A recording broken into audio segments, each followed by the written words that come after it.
And ఇక్కడ మీరు చూసినట్టు చూస్తుంది bed back side full walling paneling అండి ఇక్కడ. సో ఇక్కడ మనకు హైట్ వచ్చేసి 9 feet ఉంది, విడ్త్ వచ్చేసి 8.6 inches విడ్త్ ఉంది ఇక్కడ. సో మనకి డిజైన్ బట్టి మన ఆన్ సైట్ లో కార్పెంటర్ తోటి సో ఇట్లా ప్యానల్స్ అనేది కటింగ్ చేసుకోవాల్సి వస్తుంది. సో ఇక్కడ మీరు స్పెసిఫిక్ గా ఇక్కడ చూసినట్టయితే మనకి ప్యానల్ టు ప్యానల్ వరకు ఓన్లీ ఒక 4 mm థిక్నెస్ తోటి గ్యాప్ ఉంటుంది. సో ఆఫ్టర్ మనం ఫోమింగ్ తర్వాత ఫ్యాబ్రిక్ 2 side వేసిన తర్వాత ఈ ఫ్యాబ్రిక్ కవరింగ్ ఈ గ్యాప్ అనేది కవర్ అయిపోతుంది. సో అప్పుడు మనకు పర్ఫెక్ట్ గా ఎండ్ టు ఎండ్ అనేది పర్ఫెక్ట్ గా మ్యాచ్ అవుతుంది. సో దాంతో పాటు మనకు టాప్ టు బాటమ్ అనేది పర్ఫెక్ట్ ప్యానలింగ్ అనేది సెట్ అవుతుంది.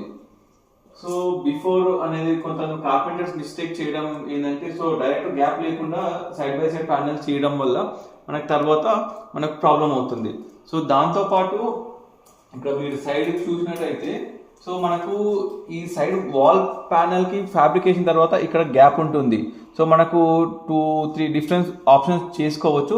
ఇక్కడ మనం డైరెక్ట్ మన పాలిష్ కానీ వెనీర్ విత్ పాలిష్ కానీ బ్యూకో కానీ లామినేట్ సెలెక్టెడ్ లామినేట్ కానీ ఇక్కడ వేసుకోవచ్చు. సో మనకి బ్యాక్ సైడ్ వచ్చేసి 1-1.5 inch గ్యాప్ ఇచ్చేసుకొని లోపల ఎల్ఈడి స్ట్రిప్ ఇచ్చుకోవచ్చు. సో మనకి ఇక్కడ చూసినట్టయితే మనకు బ్యాక్ సైడ్ వాల్ ప్యానల్ ఎంత ఒక ఎల్ఈడి స్ట్రిప్ తోటి మనకు బ్యూటిఫుల్ గా కనబడుతుంది ఇక్కడ మనకు back side. So light night appearance అనేది